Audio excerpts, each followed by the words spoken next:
Assalamualaikum warahmatullahi wabarakatuh.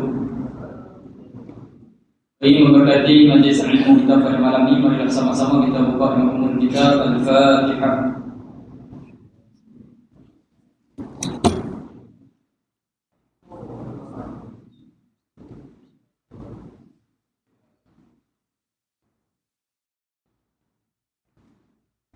Bismillah wassalatu wassalamu ala rasulillah wa ala alihi wa sahbihi wa mawala amma ba'du. Yang bahagia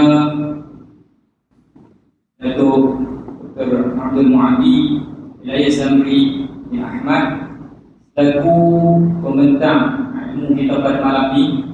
Khususnya malam ini kita nak beri sejarah. Selalu kita mengaji fiqh, tauhid. Di mana kita beri sejarah, dan sejarah juga adalah salah satu sebenarnya daripada cabang-cabang ilmu Islam, ya. Terutama dalam kita nak mengenal siapakah diri kita ini, kita kena kenalilah sejarah. InsyaAllah malam ini Fadil Doktor akan mungkin tengok tajuk pun perang musuh fisik, kan? Kat mana yang musuh, kat mana fisik buat, kan? Jadi kita akan dengar kaitan tentang apa yang akan disampaikan oleh Fadil Doktor pada malam ini. Seterusnya yang berada bercakap tentang bersama masjid bersama pegawai masjid, yaitu tuan-tuan hadirin hadirat muslimin muslimat yang dirahmati Allah Subhanahu wa taala. Jadi saya tak mau nak buka lima terlalu panjang sebab kita nak bagi ruang dan masa yang panjang kepada Fadil Doktor untuk cerita kepada kita satu sejarah yang sangat dekat dengan kita lah, orang kita khususnya pada malam ini. Mudah-mudahan apa yang akan disampaikan oleh penutur-penutur pada malam ini akan memberi impak yang positif kepada diri kita terutamanya dan juga kepada seluruh masyarakat, insyaAllah. Jadi tanpa melengahkan masa lagi, saya dengan besar hati jemput dan mempersilakan oleh Doktor untuk membentangkan kepada kita semua. Pada tafadhal insyaallah.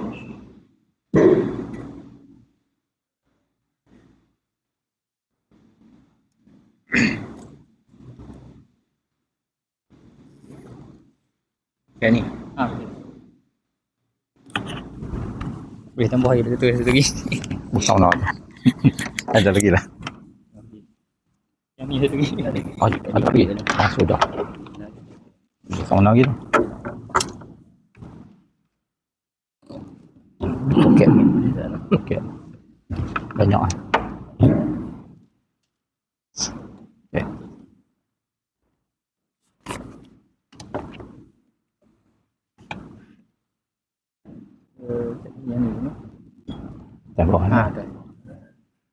Assalamualaikum warahmatullahi wabarakatuh. Bismillahirrahmanirrahim. Alhamdulillah wassalatu wassalamu ala Rasulillah wa ala alihi wa sahbihi ajma'in. Rabbi shrah li sadri wa yassir li amri wahlul 'uqdatam min lisani yafqahu qawli.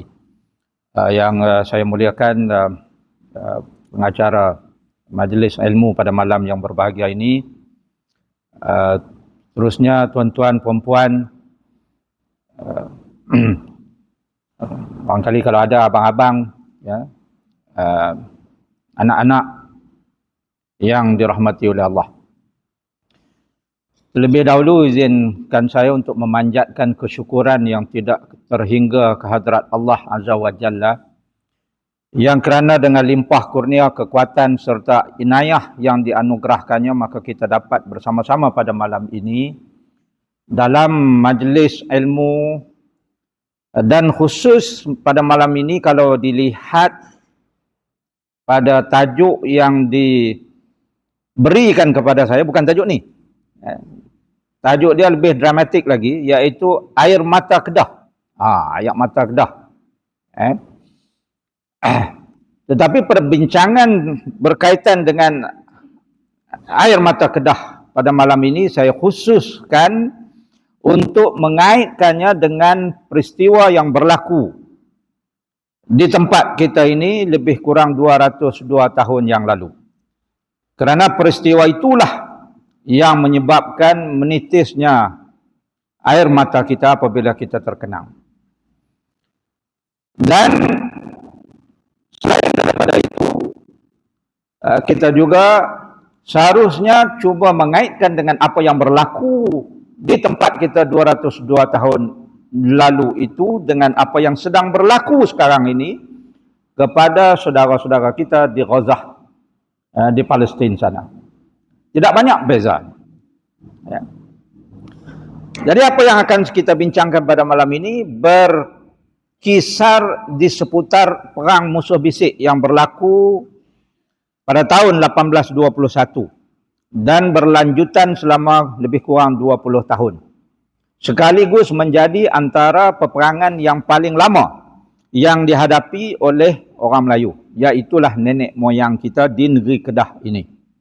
Dan tuan-tuan dan puan-puan yang berada di masjid ini, Dialog Merah ini, lebih hampir lagi. Ya, kerana di kubur Dialog Merah ni, di sinilah dikuburkan beberapa jasad syuhada yang gugur dalam perang ini. Apa yang akan saya kongsi dengan tuan-tuan dan puan-puan, anak-anak pada malam yang berbahagia ini adalah hasil daripada tulisan beberapa orang penyelidik. Antara yang saya petik pada malam ini adalah tulisan oleh arwah Datuk Wan Samsudin di dalam bukunya yang bertajuk Kedah dalam Warisan Sejarah dan Budaya Nusantara. Kemudian yang kedua, saya juga memetik beberapa data daripada tulisan Datuk James Augustine di dalam buku yang bertajuk Bygone Kedah. Dan kemudian dalam buku yang saya tulis sendiri, Kota Kedah, Gelanggang Harimau Menerkam, hasil daripada kajian dan juga petikan daripada beberapa kertas seminar dan juga artikel yang ditulis oleh beberapa orang pengkaji, sama ada secara konvensional ataupun secara online dalam talian. Tatkala peperangan dengan Siam ini berlaku, Kedah ini diperintah oleh Sultan Ahmad Tajuddin Halim Shah yang kedua, ya, yang menaiki takhta pada 1804 sampailah 1821. Kemudian terputus kerana serangan itulah, kerana pendudukan Siam itu lebih kurang 20 tahun. Kemudian akhirnya Siam tidak ada pilihan melainkan mengembalikan takhta negeri Kedah kita ini kepada baginda Sultan daripada 1842 hingga 1845. Jadi masa inilah masa yang signifikan, ya, kerana pada masa inilah berlakunya peperangan tersebut. Agak malang juga kerana orang Kedah sendiri pun ramai yang tak tahu pun akan berlakunya peperangan ini. Kita tak tahu pun, terutamanya generasi-generasi yang kemudian, ya. Kita tak diberitahu. Dan saya pun tak pastilah kenapa kita tak begitu sungguh-sungguh untuk memperkatakan tentang peperangan ini. Ya, bukan mengungkit untuk menaikkan kemarahan dan sebagainya, tetapi untuk memperingatkan kepada generasi terkemudian supaya kita tidak alpa. Sejarah sentiasa berulang, tuan-tuan dan puan-puan. Seandainya kita alpa, maka sejarah itu sentiasa berulang. Ya. Sekadar untuk perkongsian, inilah negeri Kedah kita dulu. Sebelum daripada Sultan Ahmad Tajuddin lagi, negeri Kedah ni, masa tu tak sebut negeri, dia sebut negara Kedah. Negeri ini selepas tahun 1957 lah. Selepas merdeka baru kita sebut negeri Kedah kan. Selepas pembentukan Federation of Malaya tu, Persekutuan Tanah Melayu, barulah jadi negeri. Sebelum pada tu kita ni negara Kedah. Dan negara Kedah ni besar, makmur, kaya raya. Sebab tu kalau kita nak tengok sempadan dia lah, kalau dulu dalam dokumen-dokumen lama, sempadan selatan Kedah kita ni di Beruas. Hari ni kalau kita pergi ke Beruas tu, di Perak tu kan, orang Beruas tu bercakap bahasa Kedah, dialek Kedah macam kita lah. Kemudian utara kita tu di sempadan dengan Burma, namanya Tanah Seri. Orang Burma sebut Tanah Seri, ikut lidah mereka. Jadi yang lain tu semuanya di dalam Kedah. Semasa Sultan Ahmad Tajuddin itu Setul, itu masih lagi di bawah Kedah. Kemudian barulah diperaid, dia bagi-bagikan tanah kita itu oleh Siam dan juga British. Siam dengan British ni dia faraid tanah kita. Setui boleh ke mereka. Ya, Perlis jadi negeri sendiri. Sebelumnya adalah sebahagian dari Kedah. Habis dia tukar. Lagi 3 wilayah dia ambil selain pada Setui itu, iaitu Naratiwat, Patani, Yala. Dia bagi balik Kelantan dengan Terengganu. Dia kerja British ni sebenarnya duk faraid tanah orang je. Termasuklah tanah Palestin. Pun mereka juga yang berusaha untuk faraid untuk membentuk entiti haram Israel yang menjadi punca segala masalah dalam dunia hari ini. Ini kerja British. Ini senarai sultan-sultan kita bermula daripada sultan yang pertama, Sultan Muzaffar Shah itu masuk Islam 1136. Di situlah bermulanya, kalau ikut sejarah kita, ikut tarikh sejarah kita, bermulanya Kesultanan Kedah. Tidak putus. Sebab itu dikatakan Kedah ni, Kesultanan kita, antara yang tertua dalam dunia. Sebab tak putih-putih. Sampailah yang ke sekarang ini, Tuanku Sultan Salahuddin kita, ini Sultan yang ke-29. Naik takhta 2017 sampai lah ni. Ni tak putih ni. Nasab ni tak putih. Semasa kita diserang oleh gabungan ataupun pakatan Siam dengan British ini, pada masa Sultan Ahmad Tajuddin Halim Shah yang kedua, iaitu Sultan yang ke-22.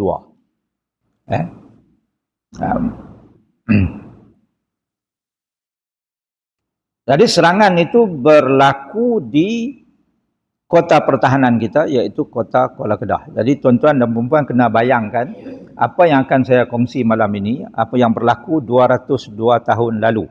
Masa tu tak ada jalan raya macam ni lagi. Kereta semua tak ada lagi. Kena bayangkanlah tu. Kereta tak ada lagi, kapal terbang tak ada, airport Pelabuhan tak ada. Laluan masuk hanyalah melalui kota Kuala Kedah itu. Kuala Kedah laluan sungai itu, yang sungai di belakang masjid ni, lalu sampailah ke atas ke Lok Ganu dan sebagainya. Inilah laluan jalan. Maknanya jalan perhubungan melalui sungai. Tidak ada jalan ni lagi. Ada pun denai yang boleh dilalui oleh gajah dan juga jalan kaki sahaja. Sampailah ke Singgora. Sampai ke Bangkok kemudiannya. Kota Kuala Kedah kedudukannya sangat strategik. Kerana dia di muara sungai, depan muara itu terus ke Selat Melaka. Jadi maknanya kalau orang nak masuk ke Kedah, mesti melalui kota ini. Sebab itu Sultan kita membina kota ini betul-betul di tepi Kuala Sungai itu. Sangat strategik. Ini pemandangan dalam kota. Dan kita dapat lihat pintu kota tu. Pintu tu nama dia pintu Kacapuri. Pintu Kacapuri. Pintu yang dibuat masa kota ini dibuat. Satu pintu besar, Kacapuri, kemudian 2 pintu di sisi, pintu kecil. Itu sahaja pintu yang ada pada waktu itu.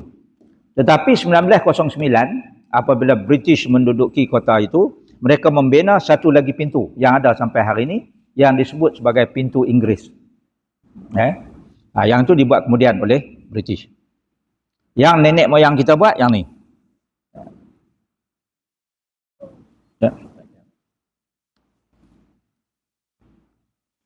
Baik, ini pandangan lebih dekat pintu Kacapuri ini.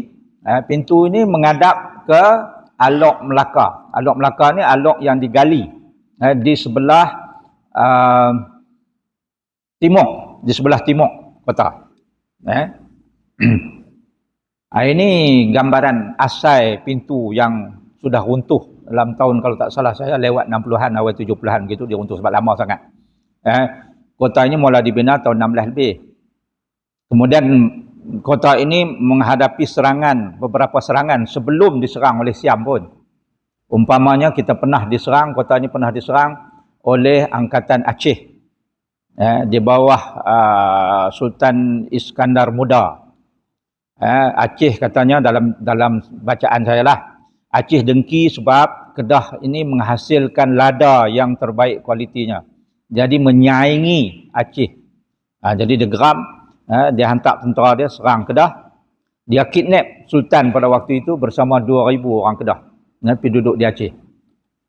Jadi tak gaduh nak tanam lada di sini. Itu tahun 16 lebih. Bila dia mangkat, anak dia naik, Sultan Iskandar Sani naik. Raja baru ni dia tak berapa minat dengan Kedah, dengan orang Kedah. Dia suruh balik puak-puak yang ayahanda dia ambil hari tu. Baliklah pula puak-puak tu, mai ke seberang sini dan meneruskan pemerintahan di Kedah ni. Tahun 1771, Bugis pula dah serang. Jadi kota ni memang sudah menyaksikan serangan-serangan daripada beberapa angkatan. Tahun 18 lebih, Siam pula. Mai duk serang kita. Ini adalah peta lakaran yang saya lukis semula hasil daripada lakaran yang dibuat oleh Siam pada waktu Siam menyerang kota ini. Jadi kalau kita tengok kota ni, tembok di sebelah selatan dia itu sebenarnya menghadap ke Sungai Kedah yang tak jauh daripada situ. Sebelah kanan itu adalah Selat Melaka. Jadi di tembok itu diletakkan meriam-meriam besar yang dibeli dari Eropah, daripada Britain umpamanya. Dan meriam-meriam yang menghadap ke Kuala tu, ke Sungai Kedah tu, disebut meriam Kuala. Itu meriam Kuala. Itu meriam-meriam besar. Dan meriam ni kalau dia bedil, boleh sampai ke laut. Boleh sampai kalau kapal tu berlabuh dekat, kita tembak tu sampai ke kapal tu. Jadi sebab tu nanti apabila kita dikepung oleh Angkatan Laut British, kapal Hyacinth ni kapal hebat lah pada waktu itu, HMS Hyacinth. Orang dulu dia panggil Hyacinth. Sebenarnya kalau ikut ejaan itu Hyacinth. Kapal Hyacinth ni tak berani rapat. Sebab kalau dia rapat, kita berdiri sampai. Dia berlabuh tengah laut. Kemudian di tembok-tembok lain, terutamanya tembok yang menghadap ke utara, tembok yang menghadap ke Alok Melaka tu, itu diletakkan meriam yang lebih kecil. Meriam yang kecil ni sama ada kita buat sendiri, ataupun kita beli dari Belanda, VOC, atau juga sebelum tu kita beli daripada Portugis. Meriam tu lebih kecil kalibernya. Jadi oleh kerana meriam itu diletakkan pada kota, disebut meriam kota. Jadi ada dua jenis di situ, meriam Kuala hak besar, hak kecil sikit meriam kota. Ini peta asal lakaran yang dibuat oleh Siam. Berpandukan lakaran inilah Siam menduduki kota ini bermula pada bulan November 1821. Ini yang pintu saya kata dibuat oleh British. Yang kata pintu Inggeris tu. Ini kalau kita pergi, kita boleh tengok. Pintu ni ada, pintu kaca puri pun ada. Ini tembok asal dia. Bata asal yang kita buat pada tahun 16 lebih tu. Bata asal yang dibakar di dekat stadium ni. Sebab tu kawasan tu nama dia Bakar Bata. Tempat yang kita bakar bata ni, kemudian punggah masuk dalam perahu, bawa ikut sungai tu, pergi ke Kuala untuk kita susun, jadikan dia tembok kota pertahanan yang disebut, nama asal dia dulu Kota Kuala Bahang. Sebelum ditukar nama jadi Kota Kuala Kedah. Masa saya buat kajian di kota ni, sebab catatan sebelum tu dia kata 12 kaki lebar. Tapi bila saya sukat dan saya beritahu Datuk Wan Samsudin, saya kata Tok Wan bukan 12 ni, 20. Saya sukat lah. Tok Wan kata kalau gitu kita kena ubah dalam catatan, dalam dokumen. Dia antara tembok ke tembok tu yang menghadap ke laut itu, yang menghadap ke sungai Kedah tu, itu 20 kaki dia punya ketebalan lebar dia tu. Tengah-tengah tu dimasukkan tanah yang dikorek daripada Alok Melaka, dikorek tu dan dipanggil Alok tu Alok Melaka, di sebelah timur tembok tersebut. Lepas tu barulah diletakkan meriam-meriam besar. Meriam-meriam dengan kaliber besar, dan meriam-meriam ni telah pun berjasa banyak, terutamanya dalam perang orang Melayu dengan Siam dan British. Ini satu lagi meriam. Kemudian baru mereka bagi nama macam-macam. Ada yang nama katak puru, ada yang nama badak berendam. Itu ikut sukalah. Saya tak mau bincang lah benda tu. Meriam nantinya sedikit. Kalau kita tengok ada logo Portugis di atas tu. Ini yang kita beli daripada Portugis. Ada lagi yang saya tak tunjuk gambar sini yang ditulis VOC, itu yang kita beli daripada Belanda. Maknanya kesultanan kita ini cukup siaga dari segi persenjataan. Kita ada banyak senjata dan siap sedia. Sebab cendekiawan pesan kepada kita, dia kata seandainya kita mau hidup dalam keadaan aman, maka hendaklah kita sentiasa bersedia untuk berperang. Barang siapa yang mau hidup dalam aman, maka hendaklah dia bersedia untuk berperang. Kalau kita alpa, orang main serang kita nak balas balik dengan apa? Sebab itu sultan-sultan dulu, dia mana yang boleh beli, dia beli. Mana yang ada kepandaian kita buat, dia buat. With the commission of the palace. Dengan commission ataupun kebenaran daripada istana. Tak boleh nak buat pandai-pandai juga. Ini yang kita buat sendiri. Dan tengok logo tu. Itulah logo ataupun lambang negeri Kedah dulu. Bendera kita itu bendera harimau melompat. Itu bendera Kedah. Pada zaman Sultan Ahmad Tajuddin ini, ini pun adalah logo kita. Harimau melompat. Saya difahamkan masa Sultan Abdul Hamid barulah ditukar kepada padi yang ada hari ini. Padi 17 biji kiri, 17 biji kanan. Saya tanya pasal apa 17? Cari-cari rupanya 17 biji itu melambangkan 17 rakaat kita solat sehari semalam. 5 waktu. Jadi orang Kedah kena tahu. Kok orang lain tanya pasal apa 17 biji, kita kata tak tahu, leceh. Kena tahulah, anak Kedah ni kena tahu pasal apa 17 biji kiri, 17 biji kanan, 17 biji padi itu melambangkan 17 rakaat total kita sembahyang sehari semalam. Nampak? Jadi maknanya negeri Kedah ni, pada logo pun kita tidak pisahkan daripada kita punya agama. Ini meriam ekor lutung. Pasal dia ada cakok belakang tu. Cakok tu macam ekor lutung. Disebut ekor lutung. Macam ekor lutung lah, lutung kera. Dan meriam ni disangkut. Sebab dia ekor dia tu. Disangkut di dahan pokok ataupun di tembok kota ataupun di lepas kapai. Di tepi dinding kapai tu. Kita kena ingat masa tu meriam ni dia perlu segi-segi sama dengan istinggar bedil yang kita buat tu. Bubuh peluru sebiji, lantak bubuh dengan ubat bedil, kemudian tembak. Dan teknologi yang dibuat oleh orang Melayu pada waktu itu adalah menggunakan matchlock, dia panggil matchlock musket. Ataupun dalam bahasa Melayu dia kata bedil, istinggar, kancing, kancing sumbu, matchlock. Maknanya kena cucuh sumbu dia tu.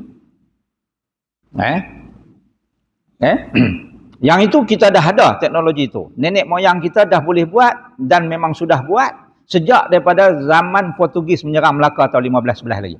Sebab itu dalam catatan Alfonso de Albuquerque, dia kata apabila kami pijak saja pantai di Melaka itu, kami ditembak oleh penembak tepat menggunakan musket itulah, menggunakan dia kata malakan musket, menggunakan istinggar bedil, istinggar Melaka. Kemudian kita improvise lagi tahun 16 lebih, kita menghasilkan yang lebih baik lagi, dipanggil istinggar Melayu. Dalam bahasa Inggeris dia kata the Malay musket. Saya buat museum di UPM, Museum Warisan Melayu di UPM. Saya beli balik satu laras daripada Belanda, Netherlands. Kita punya Malay musket tu, pergi beli balik daripada sana, 45,000. Sebelum tu dia nak join Malacca Muscat, tapi 75,000 saya tak ada duit. UPM tak ada duit. UPM kata jangan duk merapu, tak ada duit. Kita takat 45 aja. 45 kita boleh dapat The Malay Muscat, maknanya yang kemudian sikit. Nanti saya tunjuk gambar-gambar dia. Nah, tuan-tuan dan puan-puan, anak-anak yang ada dalam ni, peristiwa perang musuh bisik ini bermula pada tengah hari Rembang, hari Ahad, 12 November 1821. Lebih kurang saya katakan tadi 200 tahun. Tak pasal-pasal, ada lebih kurang 1,000 orang askar Siam. Sampai dengan 100, lebih kurang 100 buah perahu. Merapati tebing kota Kuala Kedah di Alok Melaka tu. Ramai. Bawa senjata. Bawa senjata. Lela rentakan nanti saya tunjuk. Lela rentakan tu, the swivel gun yang kecil tu. Kemudian itu dengan pedang, daripada pedang Siam ni, kerabu-kerabi. Lepas tu parang, golok dan sebagainya.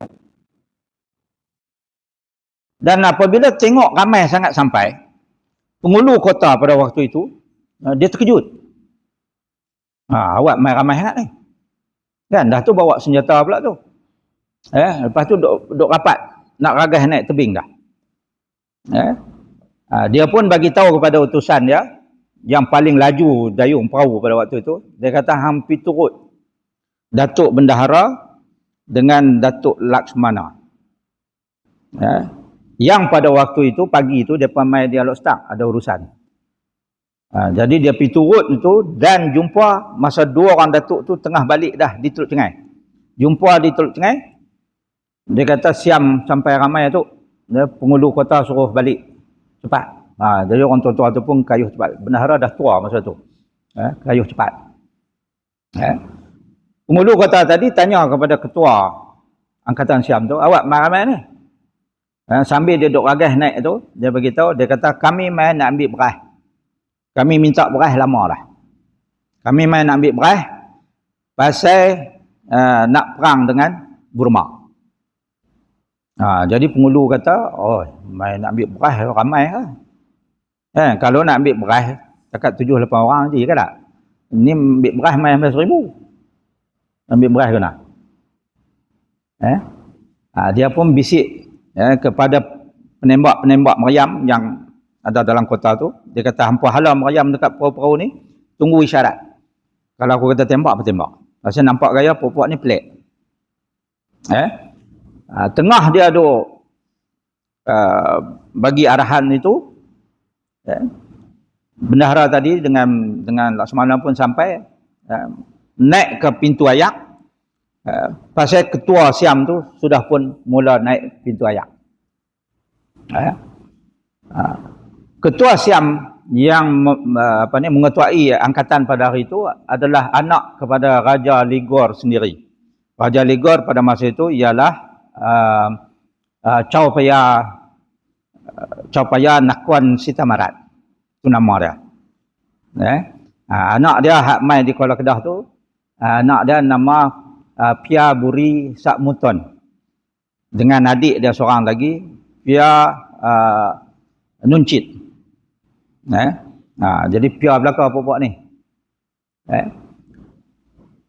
Panglima Siam tu dia bagi tahu kepada penghulu kota, dia kata dia nak tengok-tengok, masuk tengok-tengok kota boleh nak masuk tengok.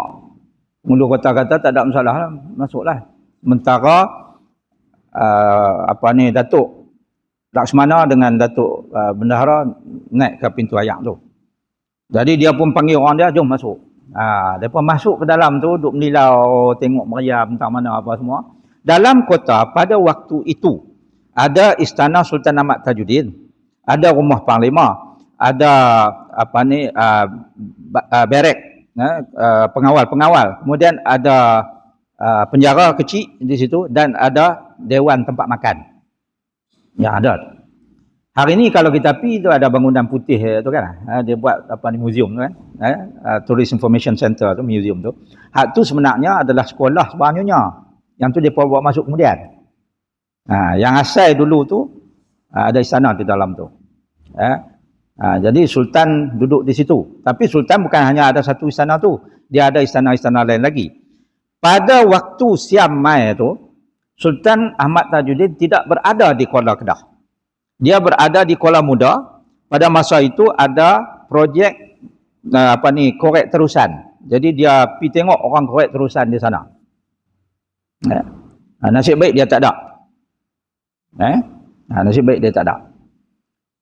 Bendahara, Datuk Bendahara pagi tu masa di Alok Start ni, ada orang bagi tahu dia. Dia kata kita dapat maklumat 7,000 tentera Siam berjalan kaki dengan gajah, tentera bergajah dan tentera berjalan kaki turun mai dah daripada Legok. Tapi tak sampai lagi. Jadi bendahara duk fikir ni pagi ni depa duk ada dah, barangkali kawasan utara ni.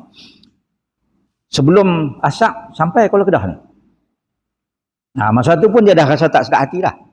Sebab tu apabila utusan tu sampai di Teluk Cengai tu, dia kayuh balik cepat-cepat. Sebab dia rasa ada benda pelik nak jadi ni. Kan? Pasal apa yang darat pun mai, di laut pun sampai. Apabila dia naik saja dengan Datuk Laksmana tadi tu ke pintu ayak, terus Piaburi ni dia bagi tahu serang. Terus dia tangkap Datuk Laksmana dan juga Datuk Bendahara yang di atas pintu ayak. Yang di dalam kota terus buru, tangkap, tetak, tikam, tembak mana-mana pengawal dan juga orang Melayu yang ada di dalam kota pada waktu itu. Jadi Datuk Laksmana dan Datuk Bendahara, bila dia orang ditangkap dan sebagainya, dia boleh lagi lakut, bersilat dan sebagainya, dia tepih dan cabut keris, ditikamlah beberapa orang askar Siam yang ada sama di atas pintu ayak. Dan berlakulah pergelutan di pintu ayak dan juga di dalam kota.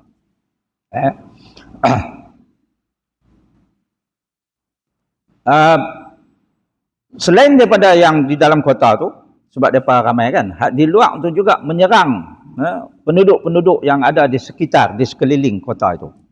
Sama ada di sebelah barat ataupun di sebelah timur. Dan juga di sebelah utara lah. Sebelah utara tu sebenarnya dulu Londang. Akhirnya, lebih kurang 3 jam, kalau ikut catatan yang saya jumpa tu, dia kata 3 jam lebih kurang. Kota itu pun jatuhlah ke tangan Angkatan Siam yang datang menyerang tu. Ramai pembesar dan pahlawan Kedah yang berada di dalam kota gugur, terkorban. Antaranya Datuk Temenggung, Datuk Laksmana sendiri. Lepas pada atas pintu ayak tadi, dia masuk, dia pun kena mati. Datuk Wan Panji, Wan Sidik, Tengku Mat Riau, Datuk Raja Akil, Datuk Cik Lang Panjang, Datuk Lela Kasa, Datuk Pahlawan Haji Ahmad, Datuk Bohok Garang dan beberapa orang lagi. Ini yang gugur pada 21 hari bulan tu. Di dalam kota. Ramai juga yang ditawan, termasuklah yang ditawan itu Datuk Bendahara dan juga Tunku Yaakob. Tunku Yaakob ni adalah merupakan putera, anak anda kepada Sultan Ahmad Tajuddin. Kan saya kata dalam kota tu ada istana, jadi barangkali dia duduk dalam istana tu, Siam masuk, tarik dia keluar. Mereka ni ditebuk ketin dan direngkai dengan rotan segar. Sebahagiannya ditebuk telinga dan direngkai dengan rotan segar dan disuruh jalan kaki ke Legok, ke Ligok. Dibawa ke Ligok, dibawa ke Singgora, kemudian dibawa sampailah ke Bangkok untuk dijadikan hamba kepada Raja Siam dan juga pembesar-pembesar Siam. Bayangkan macam mana sakitnya, sebab masa tu gari tak ada lagi. Jadi dia tebuk telinga ni, direngkai dengan rotan segar. Kalau seorang rebah, hak lain pun kena rebah juga, kalau tidak sakit. Begitu juga dengan ketin. Ketin ditebuk. Ini yang dilakukan oleh Siam kepada nenek moyang kita. Saya baca ada satu catatan. Dia kata Datuk Bendahara ni, dalam perjalanan ke Singgora tu, dia diracun mati. Yang saya kata orang tua tadi. Pasal apa dia diracun? Ikut tulisan tu lah, tapi saya tak pastilah. Ini saya baca apa yang ditulis. Dia kata Datuk bendahara ni Siam geram. Saya nak bunuh dia, tikam tak lut. Ketak pun tak mati juga. Menyudahnya racun. Racun dia matilah dalam perjalanan ke Singgora. Tengku Yaakob pula mati apabila dah sampai di Bangkok dalam penjara. Mungkin kerana keadaan dalam penjara tu dia menderita teruk, akhirnya dia pun mati dalam penjara di Bangkok. Jadi dalam catatan pada waktu itu dia kata lebih kurang 1,000 rakyat Kedah ditawan dan dibawa ke Ligok dan sebahagian lagi dibawa ke Bangkok untuk dijadikan hamba macam saya kata tadilah. Jadi kita balik ke Kota Kuala Kedah tu. Setelah Kota Kuala Kedah tu ditawan secara mengejut, armada Siam tu dia berpecah dua pula. Satu kumpulan menyerang Pulau Langkawi. Dan satu kumpulan lagi menyerang Alok Setak. Akhirnya seluruh Kedah jatuh ke tangan Siam Ligok. Raja Tai, masa ni adalah Rama yang kedua. Rama yang kedua di Bangkok. Dia melantiklah putera sulung pada Raja Ligok menjadi Governor Kedah, iaitu Pia Buri tadi. Dan adik dia ni orang panggil juga nama Chom Pabian. Chom Pabian ni dia cukup cengih. Orang Kedah masa tu kalau sebut nama Chom Pabian ni, dia lagi ganas daripada abang dia. Hadut seksa orang tu Chom Pabian. Dia dilantik sebagai timbalan governor. Dan command center dia orang buat di Alok Ganu. Dia tak berani buat di Kota Kuala Kedah. Dia buat di Kota Alok Ganu.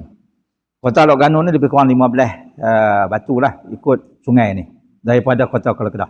Sebab kalau dia buat di Kota Kuala Kedah, dia takut orang Kedah serang balas. Jadi dia buat ke dalam ni jauh sikit. Sementara nak sampai, ada utusan dia boleh bagi tahu. Kota Kuala Kedah pada masa itu dikawal oleh Angkatan Ligor, Angkatan Laut Ligor. Ni muka Siam lebih kurang ni lah kot. Orang tua-tua dulu kata Siam Pok Hijau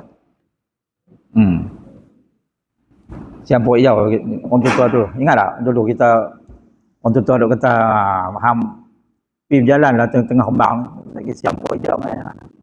Dia ada usik kita dulu kan. Kita pun baliklah takut. Siam Pok Hijau.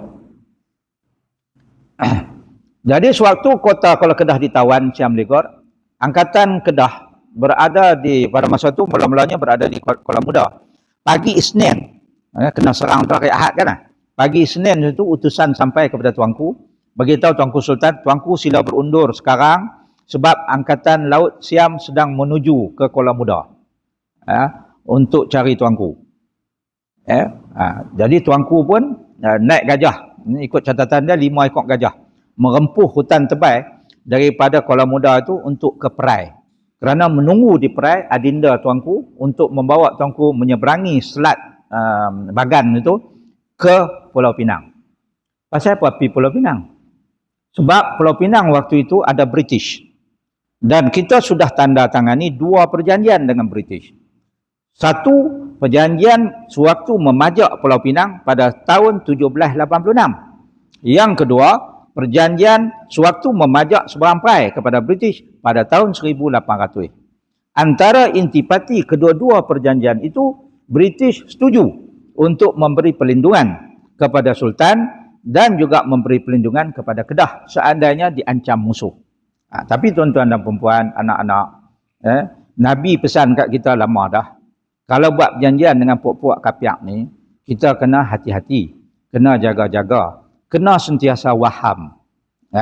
Sebab puak-puak ni memang tak boleh pegang janji. Jadi kalau dengan Nabi pun dia langgar, apatah lagi dengan kita, kan? Jadi kita akan lihat nanti betapa British tidak menghormati perjanjian-perjanjian ini. British tidak menghormati. Mereka mencabuli perjanjian ini. Kerana pada tahun 1826, dah ada perjanjian dengan kita. 1786, 1800, 1826.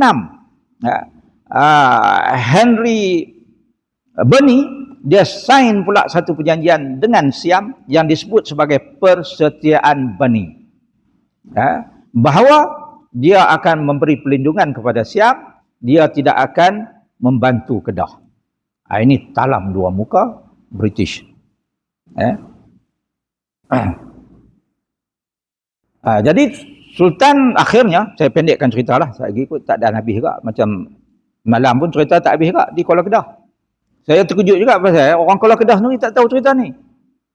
Saya kata orang Kuala Kedah kena tahu lah. Mereka sendiri pun tak apa tahu cerita ni. Kata sudah. Kalau orang Kuala Kedah pun tak tahu, macam mana kami nak tahu? Jadi saya cerita pun tak ada habis sebab dah masuk waktu, saya kata ni lambat sangat. Kalau nak habis ni mau pukul 3 pagi baru habis perang. Jadi saya lajukan supaya Dan habis kot malam ni. Kalau Dan lah. Ni saya rasa tak makan nasi ke ni. Kita buat habis ni jenuh lapang. Jadi Sultan akhirnya sampailah ke Pulau Pinang dan memang British bagi dia perlindungan lah sebab dia sudah pun berada di Pulau Pinang. Siam tak puas hati tu.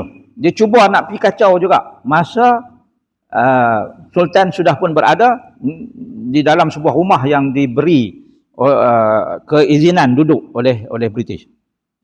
Tapi Siam ni oleh sebab dia menghormati British, dia tak pi tangkap dalam rumah tu lah. Dia tahu duduk dalam rumah tu dan dia duduk taram nak pi tangkap je lah, tapi dia tak pi tangkap. Dan daripada sanalah Sultan merancang strategi untuk merampas kembali negeri Kedah daripada tangan Siam.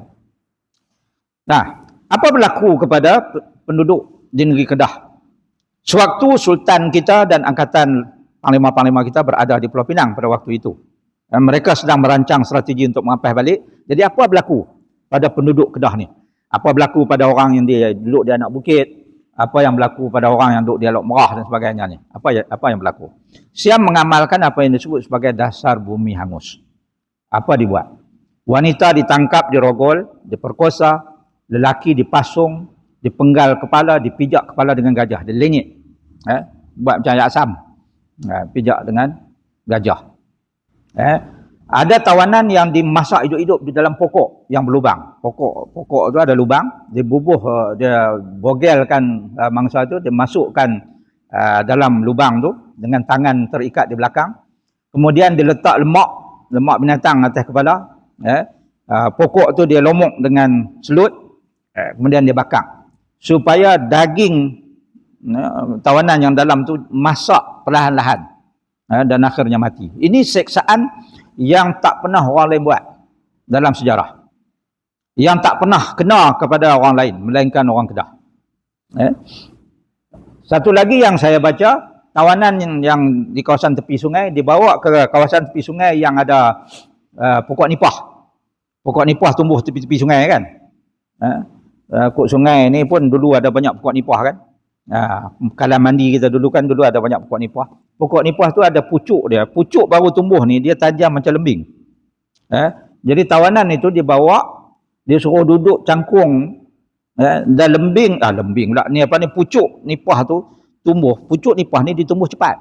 Dia tumbuh masuk ke dalam dubur, masuk sehingga menembusi usus dan orang itu mati dalam keadaan yang cukup tersiksa. Ada juga tawanan yang cuba melawan, di depa tangan itu diikat dengan buluh, kemudian diambil parang besar, dia belah daripada kepala sampailah ke pinggang, kemudian dia cincang badan dan daging dia baling ke dalam sungai ni di tempat-tempat yang ada buaya. Jadi dulu atas sikit pada anak bukit pun ada buaya kat kawasan ujung kat Alok Madi tu ada buaya. Di sungai ni ada buaya lah dulu. Ni 200 tahun dulu ya. Ada wanita hamil yang diikat di pokok, kemudian Siam ni dia bertaruh, dia main judi. Anak dalam perut tu dia pakai teka, laki-laki atau perempuan. Kemudian dia belah perut untuk melihat sama ada laki-laki atau perempuan, siapa menang pertaruhan itu. Kemudian perempuan itu yang hamil itu dan bayi yang belum sempat lahir itu dibiarkan mati di pangkal pokok tersebut. Yang tebuk ketin, tebuk telinga tu tadi saya ada sebut. Ini siksaan yang dihadapi oleh nenek moyang kita. Tak jauh beza dengan siksaan yang dihadapi oleh saudara-saudara kita di Gaza hari ini. Kan kita tengok di TV kan tiap malam. Itulah lebih kurang siksaan yang dihadapi oleh nenek moyang kita. Ada pelarian yang cuba lari. Ya, orang Kedah ni jadi pelarian penyudahnya kan. Cuba lari. Lari dengan perahu lah. Sebab dulu tak ada kenderaan lain. Ya, yang cuba lari dengan perahu ditenggelamkan di laut. Kalaupun tak ditenggelamkan, tak dibedil dengan meriam, mereka dibakar sekali dengan penumpang. Jadi bayangkan suara kanak-kanak menjerit daripada dalam perahu di laut ataupun di kuala akibat daripada tindakan Siam ini. Rumah-rumah dibakar, masjid-masjid dibakar. Masjid-masjid dibakar. Masa tu Kedah ada 128 mukim. Maknanya sekurang-kurangnya 128 masjid karyah. Satu hiburan yang disukai oleh askar Siam ialah pada hari Jumaat. Apabila di masjid orang sembahyang Jumaat, mereka bawa babi kemudian lepas ke dalam masjid. Sebab mereka seronok tengok orang tua-tua terutamanya terlompat-lompat untuk mengelakkan babi tu. Jadi mainan pula kat mereka. Ini yang dilakukan di dalam Masjidil Aqsa hari ini oleh Israel. Padi dibendang, dibakar, pokok-pokok padi itu dibakar, jelapang-jelapang dibakar habis, sawah bendang habis dimusnahkan, kebun-kebun, dusun-dusun di sebelah-sebelah Bukit Pinang apa semua sana tu dibakar, beras ternakan, harta benda yang berharga semuanya dirampas. Ini kerja Siam. Sebelum serangan pada 1821 tu, seluruh negeri Kedah yang besar tadi tu, termasuklah sampai Perlis semua tu, ada 180,000 penduduk. 128 mukim yang saya sebut tadi. Alok Start ada 2,000 rumah. Kuala Kedah ada 1,000 rumah. Ramai juga. Limbung 500 rumah. Anak Bukit ada 500 rumah. 300 rumah waktu itu. 300 rumah. Padang Kebau 390. Derga Titi Siam ada 100 rumah. Gajah Mati ada 100 rumah. Yan 100 rumah. Pulau Tiga ada 100 rumah. Gunung Sali ada 70 rumah. Tajak 40. Akak Peluru 20. Pagat Ayak ada 80. Padang Terap 20. Pedu 20. Merebuk 80. Hal lain itu bertebaran rumah-rumah itu di kaki-kaki bukit, dusun-dusun, di tepi-tepi sungai. Sungai-sungai ni, sungai-sungai utama. 2 tahun Siam perintah. 2 tahun Siam perintah, susut bilangan daripada 180,000 tinggal 60,000. Yang lain orang Melayu, orang Kedah ni lari, jadi pelarian. Jadi refugees, jadi pelarian. Rakyat Kedah lari ke mana? Lari ke Subang Perai, lari ke Pulau Pinang, Perak. Ada yang melintasi Selat Melaka, lari ke Sumatera dan lain-lain. Jadi bertebaran orang Melayu lari kerana tidak sanggup lagi menghadapi kezaliman pemerintahan tentera Siam. Ini kalau nak kata ayak mata, inilah ayak mata orang Kedah. Tapi kita tak tahu kan, tak ada siapa cerita pun. Sebab tu saya masuk di sini. Saya bukan orang sejarah, saya orang komunikasi. Master saya bidang komunikasi, PhD saya komunikasi. Saya mengkaji ucapan Tun Dr. Mahathir 22 tahun. Dr. Mahathir jadi Perdana Menteri, ucapan-ucapan dia tu saya kaji, itu bidang saya. Lepas tu saya duk kaji ucapan Dr. Mahathir, dia bagi duit kat saya 35,000, dia kata kaji ucapan semua Perdana Menteri daripada yang pertama sampai masa itu Pak Lah lah. So, saya kaji. Dan saya dapati semua Perdana Menteri duk cakap pasal jati diri. Dan antara benda yang menyebabkan kita hilang jati diri apabila kita tidak tahu sejarah. Sebab tu saya kata, hebat sejarah ini, tetapi kita tidak komunikasikan. Sebab tu dia putus. Bila putus, generasi kemudian ni tak tahu apa benda yang berlaku. Ni azan kah? Nak azan kah nak teruskan? Nak azan kah nak terus? Terus. Terus ya nak. Apabila Rama keluar arahan daripada Bangkok, dia kata kita di Bangkok perlu beras. Maka Governor Dialog Ganu, keluar arahan, rampas beras. Jadi askar Siam pun masuk ke kampung-kampung, geledah habislah. Kedai, gerai, pasar rakyat, jelapang, ambil beras, hantar balik pergi ke Bangkok. Apabila Rama keluar arahan, kami nak duit, rampas duit. Jadi Governor Dialog Ganu keluar arahan, rakyat Kedah, siapa yang duduk dalam negeri Kedah, hendaklah membayar cukai kepala. Jadi yang ditekan untuk membayar cukai kepala itu ialah penduduk dan peniaga. Tak cukup duit. Governor kata tak cukup duit. Bila tak cukup duit, tangkap laki-laki Melayu, jual sebagai hamba supaya kita dapat duit. Duit tu kita boleh hantar balik ke Bangkok. Ini kerja mereka. Macam saya sebut tadi, Sultan merancang untuk merampas balik negeri dia. Negeri Kedah ni. Jadi Siam takut. Bila Siam takut, dia kata kepada British, dia kata, kami nak Sultan Ahmad Tajuddin ini dijauhkan dari Kedah. Sebab kalau dia duduk di Pulau Pinang, dekat sangat.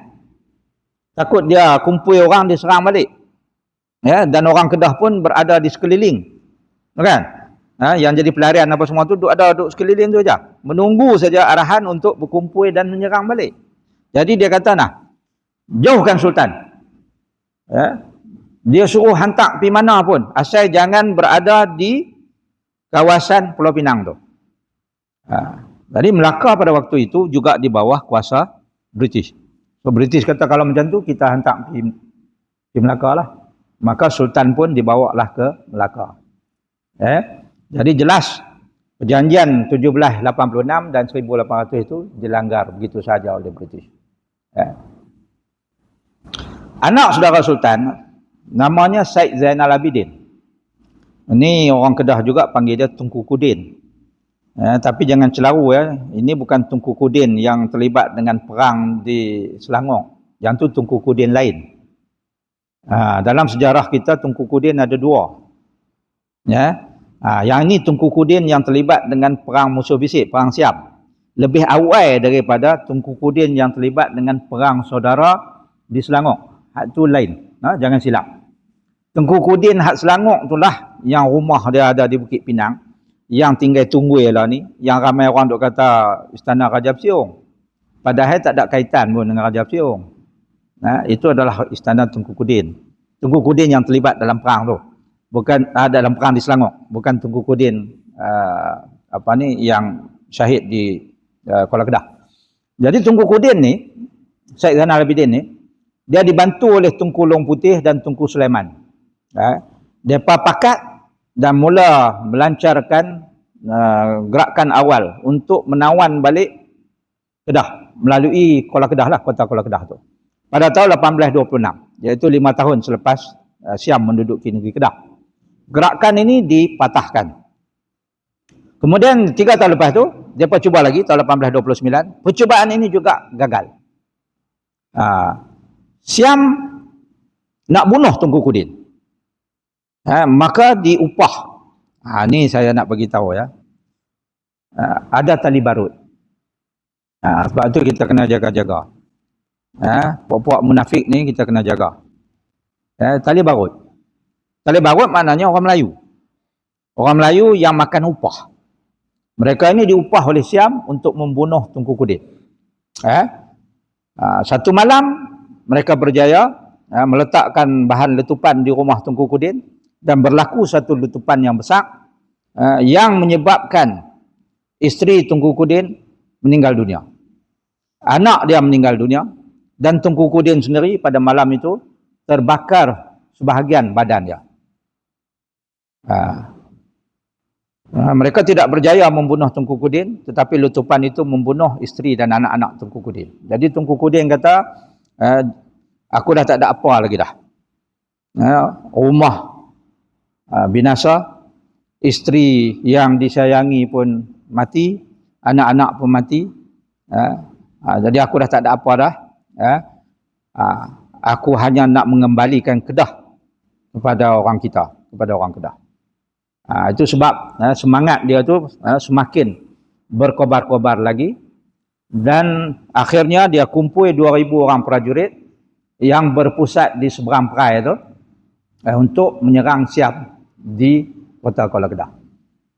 Dia kumpul, dia bergerak dengan perahu-perahu yang dilengkapi dengan senjata-senjata. Apabila dia sampai di Kuala Muda, beberapa perahu lagi di Kuala Muda itu menyertai Tunku Kudin, Kuala Merbuk, Kuala Yan, Kuala Salah, Kuala Tebengau. Kemudian mereka kumpul di Pulau Bunting. Selepas berkumpul di Pulau Bunting semua, pastikan semua dah bersedia, mereka mula bergerak ke kota Kuala Kedah. Dalam perjalanan, mereka disertai oleh beratus-beratus perahu lagi yang turun daripada Langkawi. Juga dengan tujuan yang sama, iaitu untuk membebaskan kota Kuala Kedah daripada tangan Siam.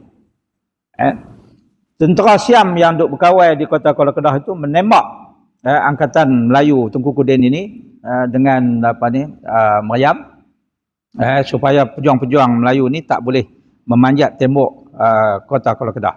Kota Kuala Kedah ni kita buat rupanya kebal sangat, sehingga kan begitu sukar untuk ditewaskan. Jadi apabila mereka menduduki kota tu, dia ada advantage lah, dia duduk tembak angkatan Melayu ni. Serangan dibalas dengan tembakan lela dan rentaka oleh Angkatan Laut Melayu. Mereka pun cengih juga, mereka balas balik daripada dalam perahu, tembak. Akhirnya pertahanan Siam di kota tersebut dapat dipatahkan.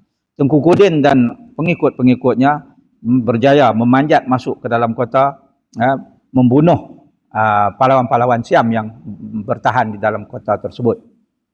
Ni senjata yang mereka pakai, lela rentaka. Yang ni buatan orang Melayu, yang kita guna, yang Tunku Kudin guna, lela dengan rentaka, meriam kecil. Orang putih panggil ni swivel gun, pasal dia boleh berpusing-pusing, boleh putar. Portable, mudah untuk dibawa. Maka pada 24 April 1831, Tunku Kudin dan pengikut-pengikutnya telah berjaya menawan kembali kota Kuala Kedah. Tentera Siam yang ada di dalam kota itu bersama dengan Pia Buri tadi lari berundur ke kota Lok Ganu. Di Lok Ganu dia menyertai adik dia lah, Com Pabian tu, yang menunggu di Lok Ganu. Ada 30 orang Siam dengan tali barut di dalam kota itu ditangkap, diseksa. Sebab nak balas dendam, geram sangat. 30 yang ditangkap hari itu dibunuh. Jadi apabila kota itu jatuh, Inggris panik. Inggris panik pasal kota itu telah berjaya dirampas oleh orang Melayu daripada tangan sekutu mereka, iaitu Siam. Jadi Inggris dah kelang kabut. Siam pula hantar utusan daripada Lok Ganu, dia hantar utusan ke ke Pulau Pinang, ke British. Dia kata, nah, ini masanya kami nak tengok British ini, Inggris ini menunaikan perjanjian yang kita sign dalam Persetiaan Beni 1826 tu. Perjanjian ni kata Inggris naklah menghalang Sultan Kedah dan rakyatnya daripada menyerang Siam dan kepentingan-kepentingan Siam di Kedah. Jadi Siam kata kepada British, buktikan. Maka apa yang berlaku, Siam Inggris mengotakkan janjinya, mereka menghantar bantuan senjata, bantuan ubat bedil ke kota Lok Ganu. Kemudian di laut pula kapal-kapal Siam mula mengepung kota Kuala Kedah supaya bantuan daripada orang Melayu tidak boleh sampai kepada Tunku Kudin yang berada di dalam kota. Bila dia jumpa perahu orang Melayu nak menuju ke kota Kuala Kedah, maka mereka tembak bedil supaya ditenggelamkan ataupun dikejar supaya patah balik. Ada sebuah kapal yang bernama HMS Wolf. Ini kapal yang pada waktu itu dianggap paling moden lah, paling laju. Kapal ini digunakan oleh British di Melaka untuk menembak lanun-lanun di Selat Melaka yang mengganggu kapal-kapal dagang Eropah. Jadi kapal ini diperintahkan supaya pi ke kota Kuala Kedah dan halau ataupun musnahkan Angkatan Melayu yang cuba untuk menghantar sebarang bentuk bantuan kepada Tunku Kudin dan orang-orangnya di dalam kota Kuala Kedah. Jadi cuba bayangkan Tunku Kudin bersama orang dia sudah pun terkepung di dalam kota itu. Bantuan dari laut tak boleh masuk. Ya, bantuan dari darat, Alok Ganu dah mula menghantar tentera melalui darat. Ini istinggar. Istinggar kancing batu api yang ni. Yang ini tahun 17 lebih, tahun 18 lebih. Mereka menggunakan istinggar. Istinggar ni yang saya kata peluru sebiji-sebiji. Peluru sebiji laras panjang. Laras panjang. Tapi peluru dia sebiji. Maknanya kalau orang ramai-ramai, kita tembak, seorang je lah kena. Sebab itu orang Kedah, prajurit Kedah lebih berminat menggunakan pemuras. Bukan istinggar. Pemuras ni, ini barangkali moyang kepada pump gun. Dia boleh bubuh macam-macam dalam tu. Botol pecah, dia bubuh kaca dalam tu. Lepas tu dia bubuh batu ke apa ke. Bila dia tembak, peluru dia tu, dia hancur dia pi. Bila dia pi macam tu, kembang macam tu, dia akan mencederakan 5-6 orang. Sebab tu dia lebih diminati oleh pejuang pada waktu itu. Yang kedua sebab dia pendek. Bila pendek, dia mudah digunakan dari atas gajah ataupun dari atas perahu. Dia tak payah nak angkat panjang-panjang. Dan nak lantak dia pun senang. Nak lantak dia pun kayu latak tu tak payah panjang sangat. Jadi yang ini lebih diminati. Moyang kita dah guna senjata ini. Jangan ingat moyang kita duk guna sumpit lagi. Saya tak tahu siapa lah pandai rekah sangat. Kata, orang Melayu ni kalah perang dulu pasal duk guna sumpit. Yang guna sumpit tu orang asli. Bukan orang Kedah. Kita guna ni senjata api.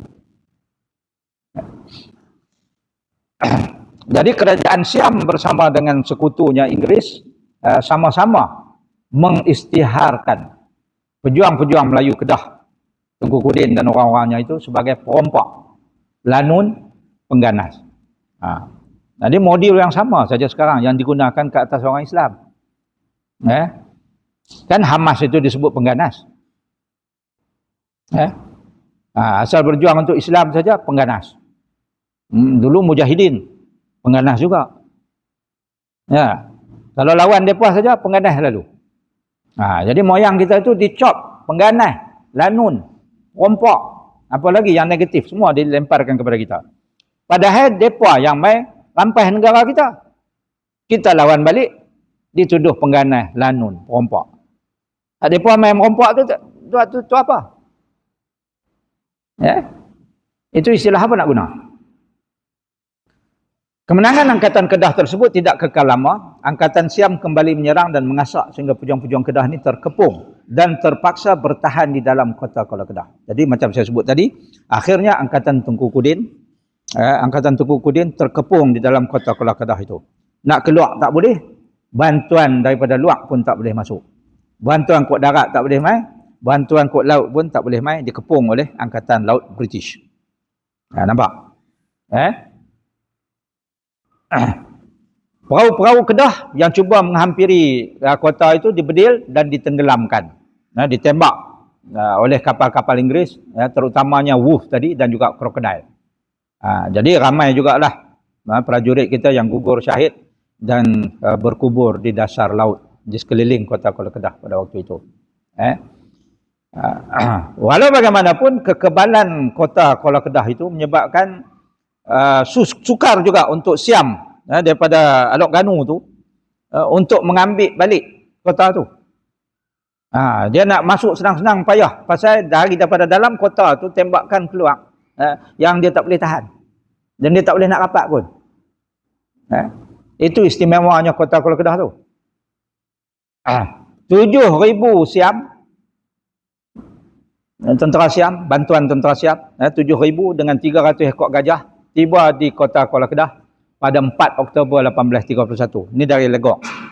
Bantuan turun mai. Sebab Alok Ganu kata, kami duk tembak pun puak ni tak keluar lagi, tak boleh nak masuk.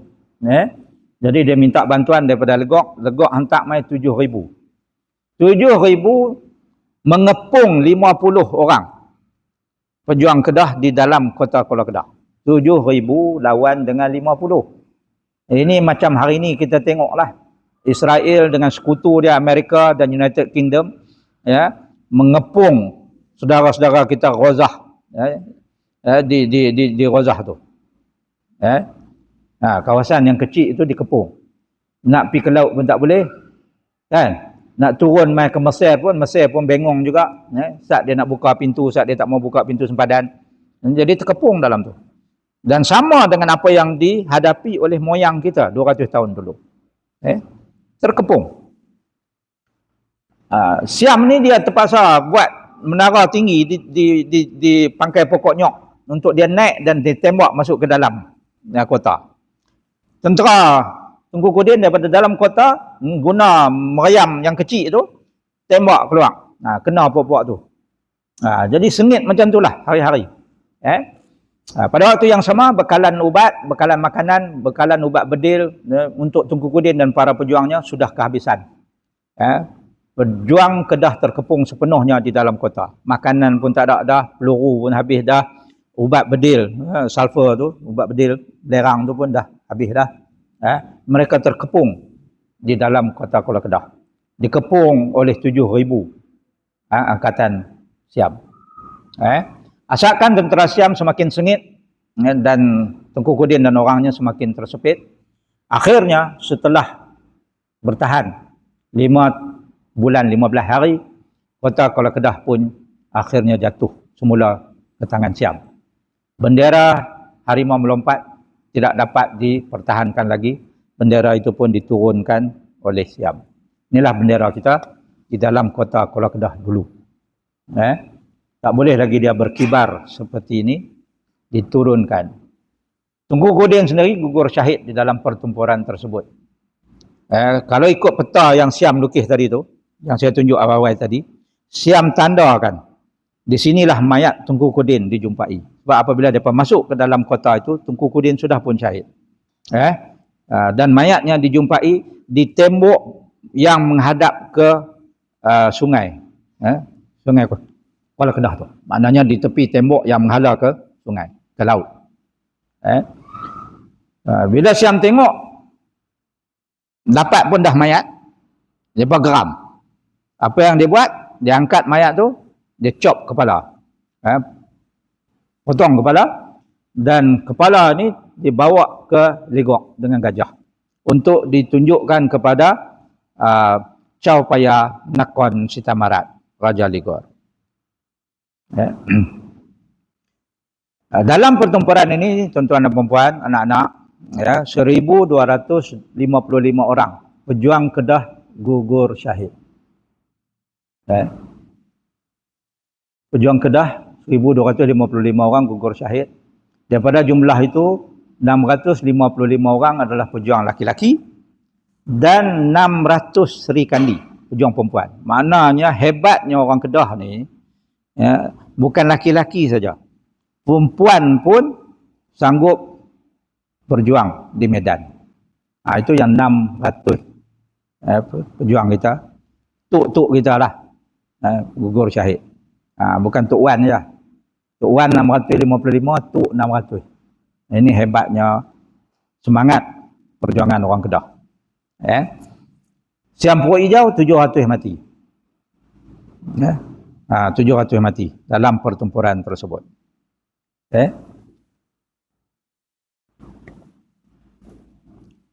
Lepas peristiwa kebangkitan itu, saya sambung sikit lagi, dah masuk sikit lagi.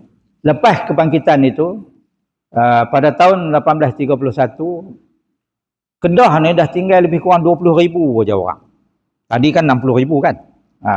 Lagi 40,000 lari lagi jadi pelarian. Keluar lagi daripada Kedah. Tak mau, pasal tak boleh tahan dengan penindasan oleh pemerintahan tentera Siam. Walaupun kita ada lebih kurang 20,000, satu-satu masa Siam letak tentera dia di Kedah ni tak sampai pun 500.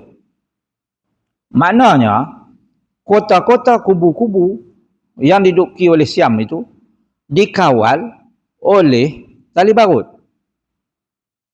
Ya, kalau nak harap depa ada 500 je lebih kurang satu masa. Ya, jadi tali barut lah orang Melayu lah yang membantu Siam ni. Antara tali barut Melayu yang terkenal pada waktu itu, ini dalam catatan ya, bukan saya reka ni. Antaranya yang terkenal, yang ada dalam catatan namanya, ialah Nakhoda Udin. Nakhoda Udin ini, dia asal Melayu Ligok. Dia jadi melanun di Kurau, kemudian ditangkap oleh British, tapi akhirnya diampunkan. Dihantar balik ke Legok. Dan Legok kemudiannya naikkan pangkat dia ni, kemudian dihantar untuk membantu Inggris, mengetuai 14 perahu perang Inggris mengusir perahu Melayu di Pulau Bunting dan Pulau Merbuk. Nampak? Jadi Melayu lawan Melayu. Sejarah ni sentiasa berulang. Kita duk bergaduh sama kita pasal nakkan habuan. Sebab itu Mak Kilau pernah kata, dia kata, aku tak mau meneruskan perjuangan ini kerana sebelum kerih aku ini menikam dada British, aku terpaksa kena tikam dada bangsa aku sendiri dulu. Itu sebab yang menyebabkan dia tawar hati untuk meneruskan perjuangan memerangi Inggris di Pahang. Ini kata Mak Kilau. Tapi benda yang sama juga berlaku. Kawan baik pada Nakhoda Udin ini nama dia Tok Mat Nok di kota Kuala Muda. Ini sekutu Nakhoda Udin. Yang ini dia ni lebih ganas daripada Siam lagi. Orang di kawasan Kuala Muda masa itu kalau sebut saja Tok Mat Nok, semua takut belaka.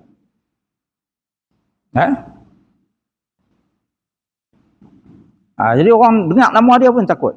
Dia jadi tali barut Siam. Dan dia lebih ganas daripada Siam lagi. Dan dalam catatan kita juga menyebut tentang pengkhianatan daripada Tengku Embun dan anaknya Tengku Sulaiman yang menyebelahi Siam. Tapi tengoklah, mereka menyebelahi Siam pun akhirnya pada hari raya ketiga, raya haji yang ketiga tahun 1831, mereka dibunuh oleh Chom Pabian tadi. Chom Pabian belah perut mereka. Chom Pabian kata, aku nak tengok hati manusia yang sanggup belot kepada bangsa dia sendiri. Dia bunuh. Kemudian tanam mayat dua-dua orang ni di dalam pekarangan makam diraja di Langgak. Tahun 1843 apabila Sultan Ahmad Tajuddin kembali ke takhta, Sultan Ahmad Tajuddin titahkan supaya dikorek balik mayat daripada orang ni, disempurnakan, dimandikan, dikapankan. Sebab Siam masa tu ditanam gitu aja, dia bukan erti nak semayang apa semua kan. Jadi dia kata depa Islam, jadi dia kata mandikan, kapankan, kita apa ni, solat. Lepas tu ditanam semula di luar pagar makam diraja di Langgak. Pasal apa di luar pagar? Sebab Sultan Ahmad Tajuddin kata depa ni belot, jadi kita buh di luar pagar.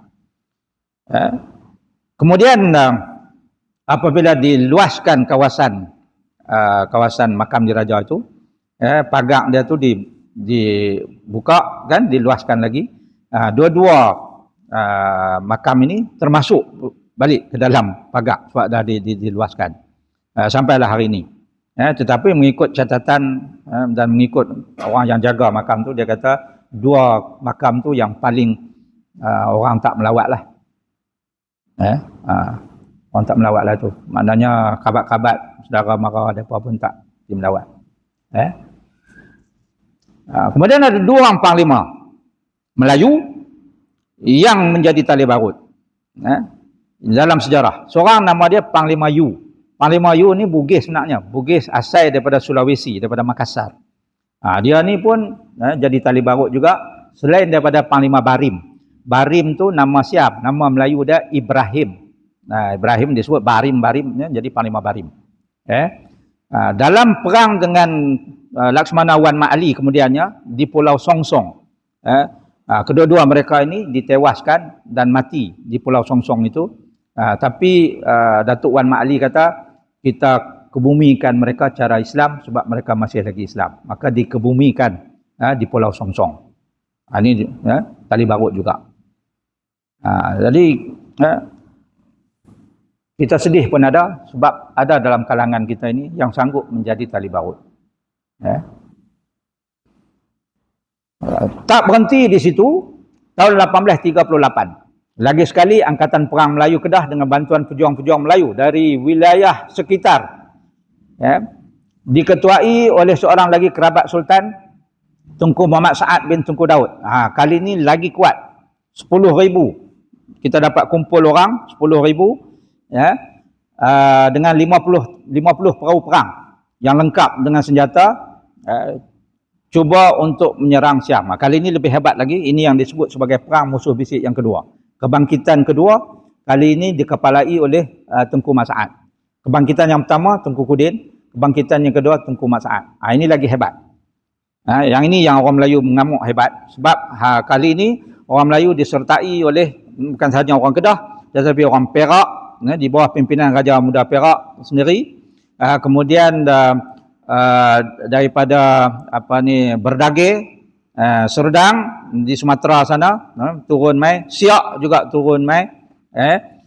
Bawah lagi itu dia duk sibuk dengan perang Padri Imam Bonjol.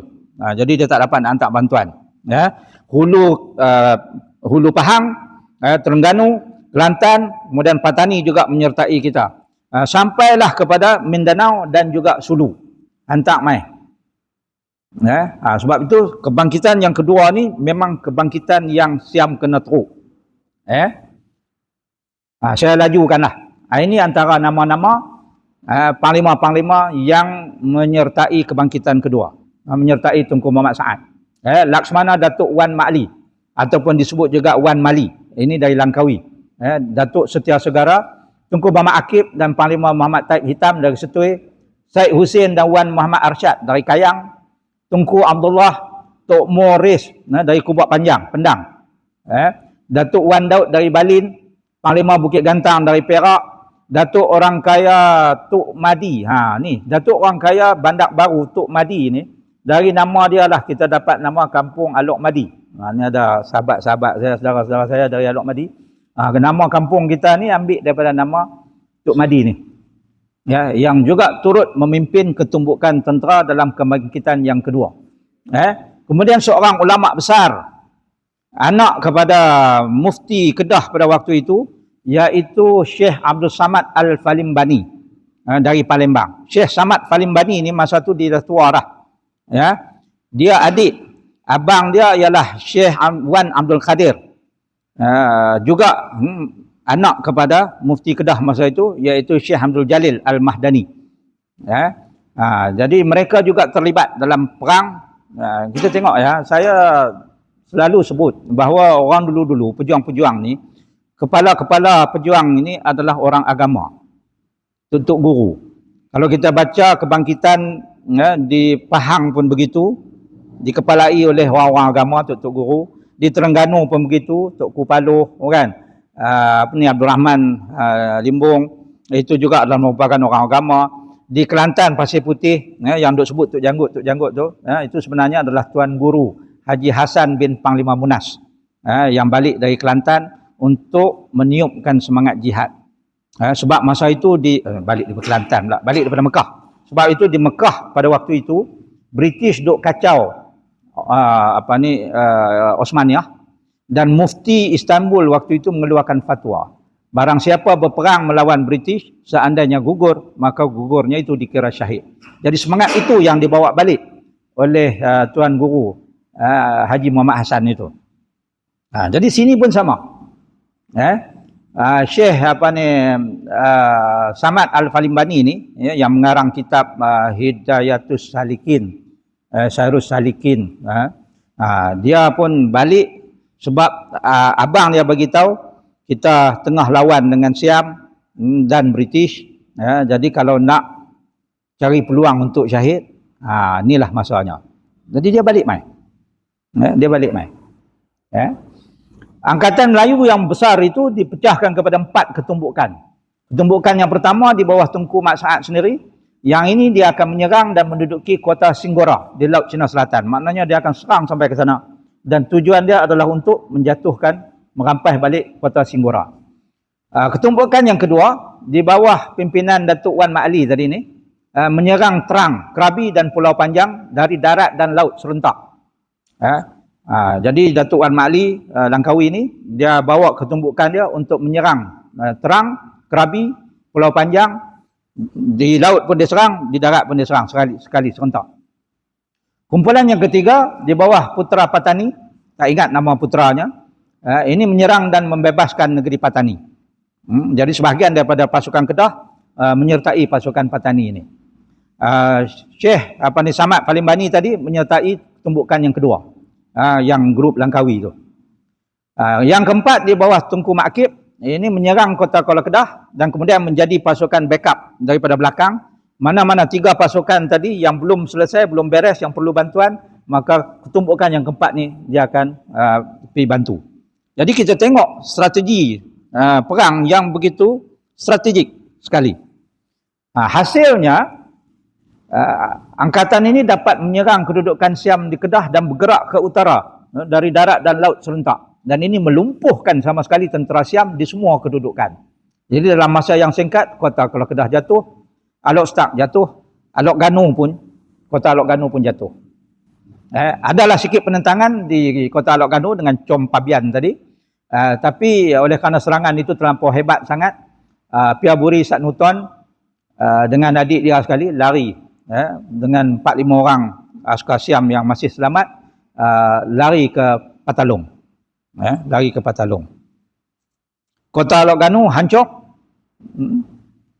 Sampai hari ni lah, kalau kita tengok kota Alok Ganu tu tak ada apa dah kesan dia. Dulu saya ingat lagi kecil-kecil duk lalu situ, pergi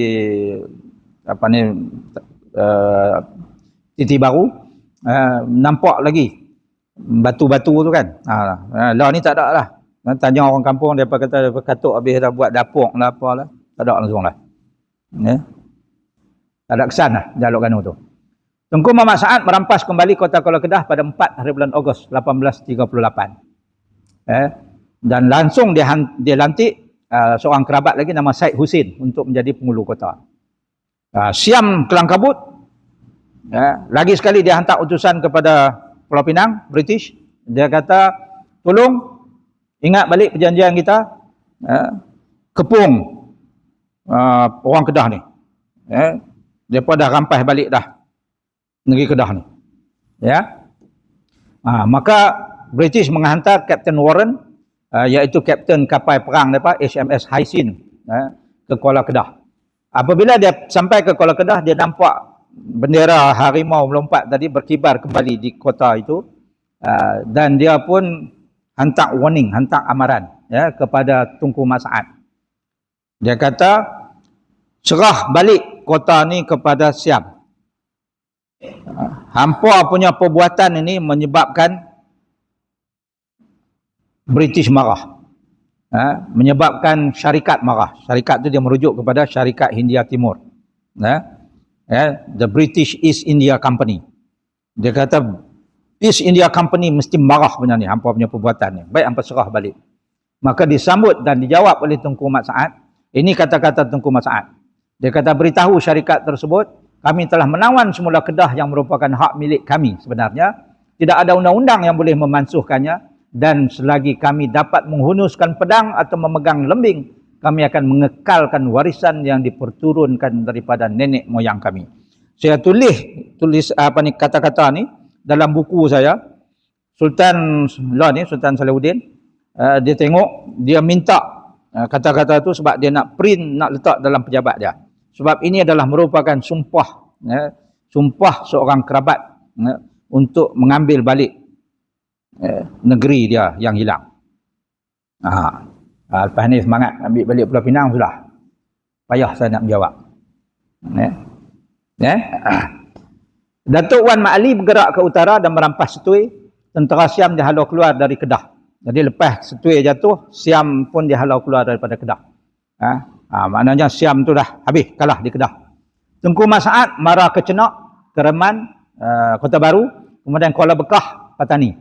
Tengku Mat Taib dan Tengku Muhammad Jiwa bersama 2,500 pejuang menduduki Singgora. Tengku Muhammad Saad, Syekh Samad Palimbani bersama 4,200 pejuang menduduki Hat Nyai.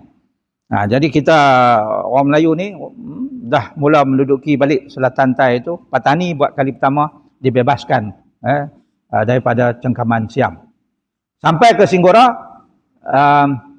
mereka duduk rehat di Singgora tu sementara menunggu bantuan sampai daripada Terengganu lagi, Kelantan. Dan kata Tengku Mat Saad, dia kata kita akan mengamuk hari ini sampai kita boleh ketuk pintu Istana Bangkok. Itu dia punya sumpah dia, janji dia.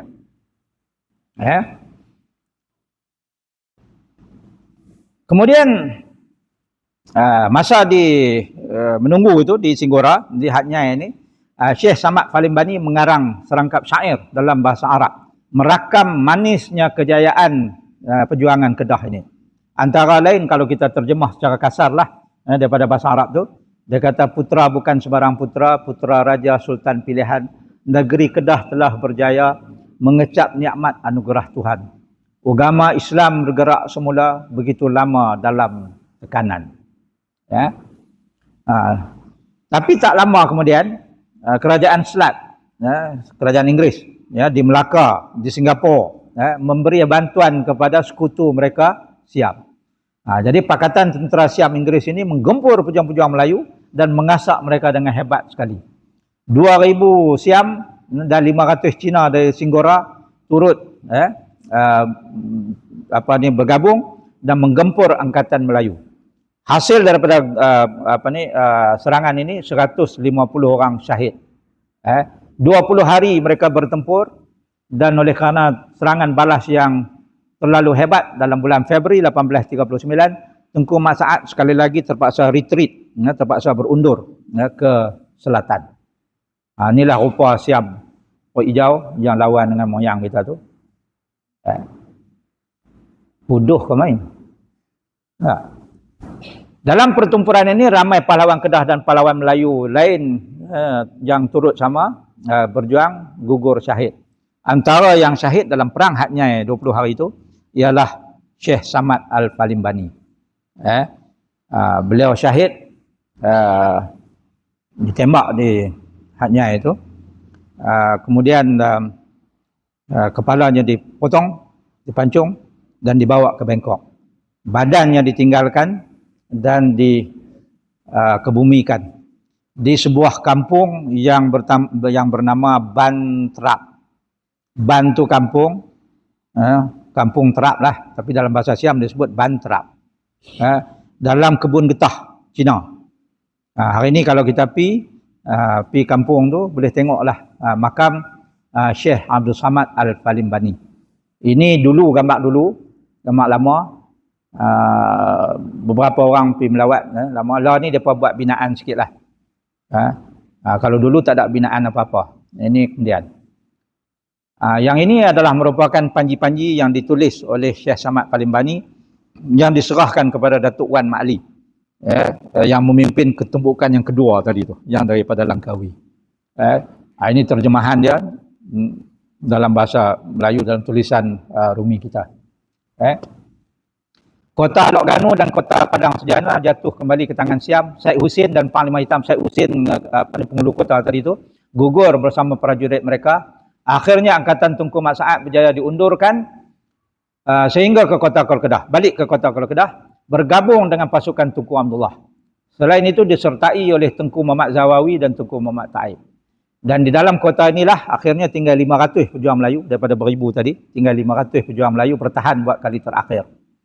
Pada 16 bulan Mac 1839, Siam Bangkok hantar tentera dia mai 15,000 tentera.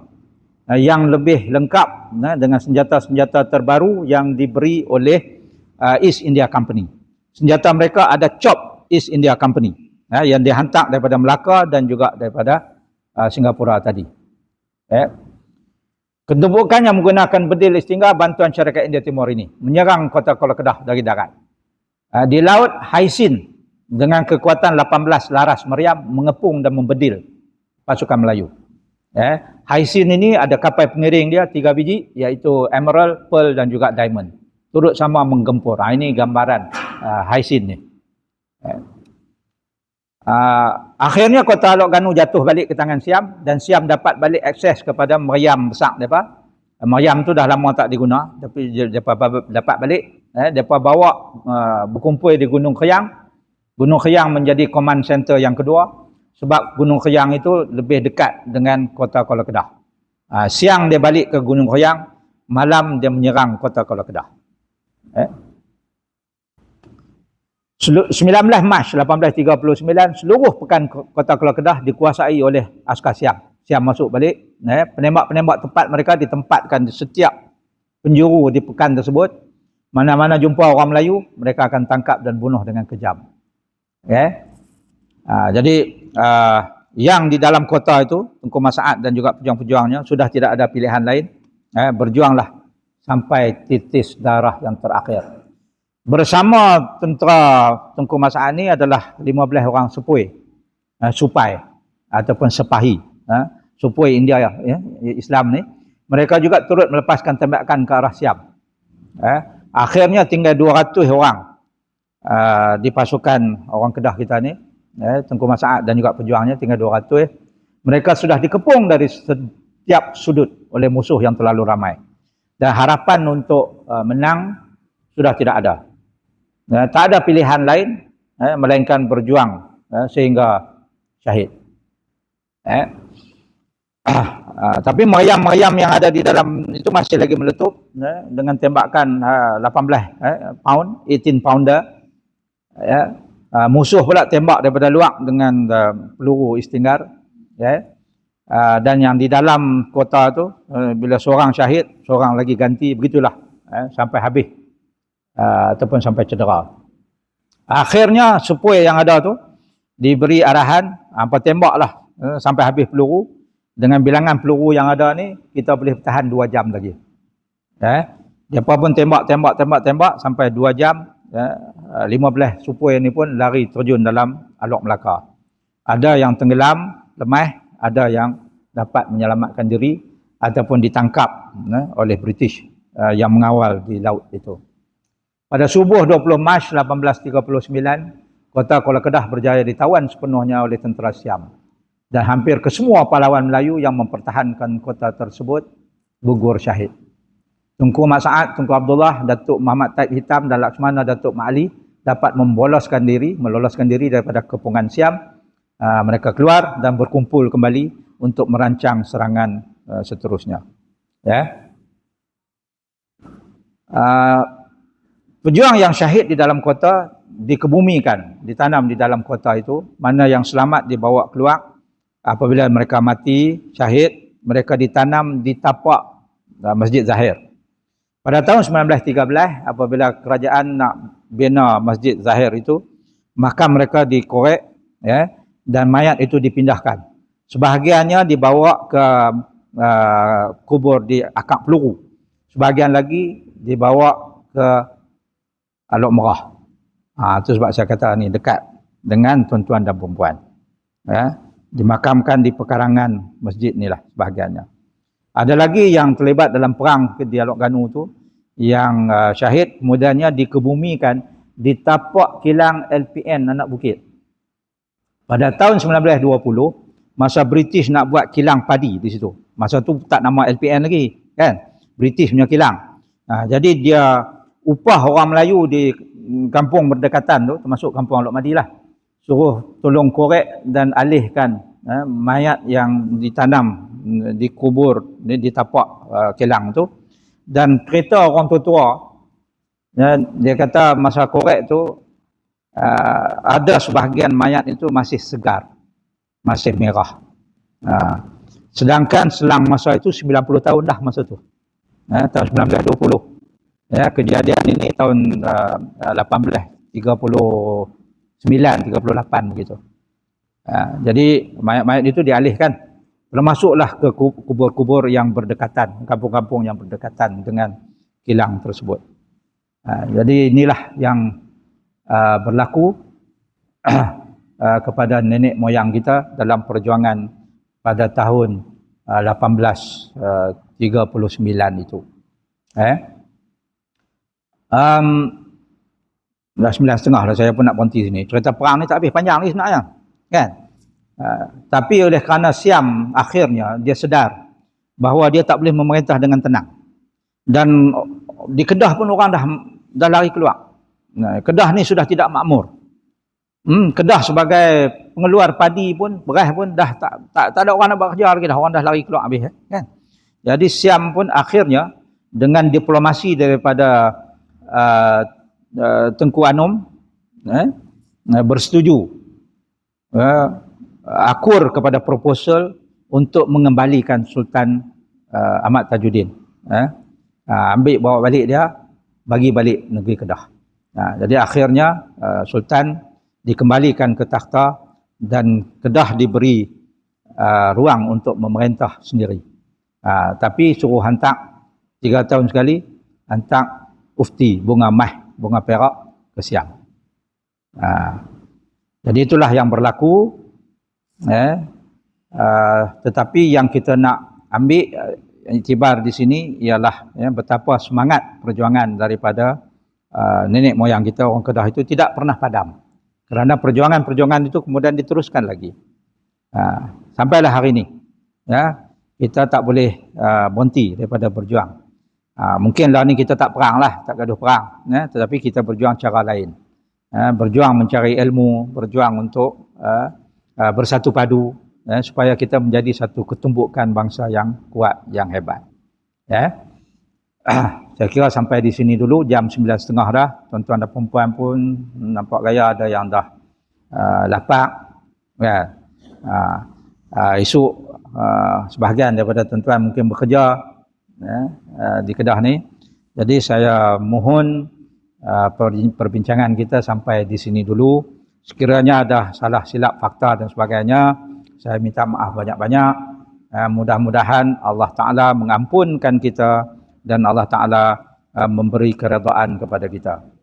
Tujuan kita hidup hanyalah satu, untuk mendapatkan mardhatillah, keredaan Allah. Sekian, Assalamualaikum warahmatullahi wabarakatuh. Waalaikumsalam warahmatullahi wabarakatuh. Jazakumullah khairan jazak, ucapkan kepada bahagia Datuk Dr. Muhadi, Dr. Abdul Muhadi bin Ahmad di atas penerangan yang asal ini suku dalam kaitan serta perang ni. Tapi yang seperti yang Datuk sebut tadi, kita nak semangat bukan suruh besok angkat senjata kan. Kita sebut tadi, tapi kita ada cara kita tersendiri pada hari ini bersesuaian dengan masa kita, supaya semangat itu tidak terpadam. Terutama orang yang saya sebut tadi. Untuk makluman, saya itu bila baca televisi itu dalam hukum, rupanya yang mati syahid, yang meninggal mati syahid, yang dikuburkan di Malaysia itu dipindahkan ke kuburan Masjid Allah ni, berada di sebelah kanan tanah. Dan ada juga yang ada tulisan, iaitu saya tak ingat nama, tapi set poin yang saya ingat, mungkin orang lama ingat, dia mati syahid di Masjid Zahid. Dia ditikam ketika waktu solat subuh, di imam solat subuh di Masjid Zahid. Waktu itu solat subuh di imam, waktu dia di Masjid imam tu dia ditikam, adalah disahkan jamaah dan hubungi di Zahid. Dan kemudian di dalam Masjid Zahid tu dia pindahkan ke sini, dan yang tu masih ada apa kubur dia, itu ada tulisan saya keluar. Dan di situ juga ada kubur anak dia yang membalas dari dendam yang bunuh ayah dia. Dan di sekitar situ juga disimpan kembali jenazah-jenazah yang masih jadi orang musuh besi tadi di sebelah kanan, di depan ni di kuburan Sesek. Untuk makluman, dan juga di belakang tanah tu masih lagi dicari oleh beberapa sejarah, iaitu pengarang kitab Tafsir Nurul Ihsan. Di sini juga kalau tengok dalam sejarah itu memang di kuburan sini juga. Jadi sebenarnya sejarah di Al-Quran khususnya banyak orang yang berjuang di agama Allah Subhanahu Wa Taala. Jadi mudah-mudahan sedikit sebanyak menaikkan semangat kita, terutamanya pada hari ini untuk kita mencari ilmu. Sebab bila ada ilmu ni, insya-Allah kita akan menguasai segala-galanya, insya-Allah. Jadi saya juga maaf sikit mengucapkan jutaan terima kasih banyak-banyak kepada Datuk balik kampung ada Datuk awal kali, tapi banyak biasa di UPN dan sebagainya. Dan ini alhamdulillah, dan sebab weekend ni saya tengok banyak Datuk orang balik untuk berikan kesedaran sebenarnya kepada kita. Seperti Datuk sebut tadi lah, sejarah tu dia akan berulang. Kalau kita tak ngaji, kita mengira alfa, akan jadilah seperti tadi. Dan kita tengok kalau orang dulu diserang, mereka hebat balik untuk menentang, tapi tak pergi balik dengan tidur, termasuk diri saya, kita try renung. Bukan kita minta, tapi kita renung balik. Andai kata berlaku sekali lagi, adakah kita ni seperti pejuang-pejuang yang disebutkan tadi? Itu masalah apa semua tadi tu uji. Ada lagi individu-individu macam tu. Jadi yang tu sebenarnya perlu ada pada setiap zaman, supaya kita tetap kukuh dan utuh, insya-Allah. Dan mari sama-sama kita tanggung dulu majlis kita pada malam ni dengan sama-sama kita membaca tasbih Al-Quran dan juga surah Al-Asr. Bismillahirrahmanirrahim. Al-Asr innal insana lafi khusr illa alladziina aamanu wa 'amilus solihati wa tawasaw. Sekian, Assalamualaikum warahmatullahi wabarakatuh. Jadi boleh tuan-tuan yang bersalaman dengan doktor yang Datuk boleh buat apa ni barisan ini, potong ditulis salam insya-Allah. Ada.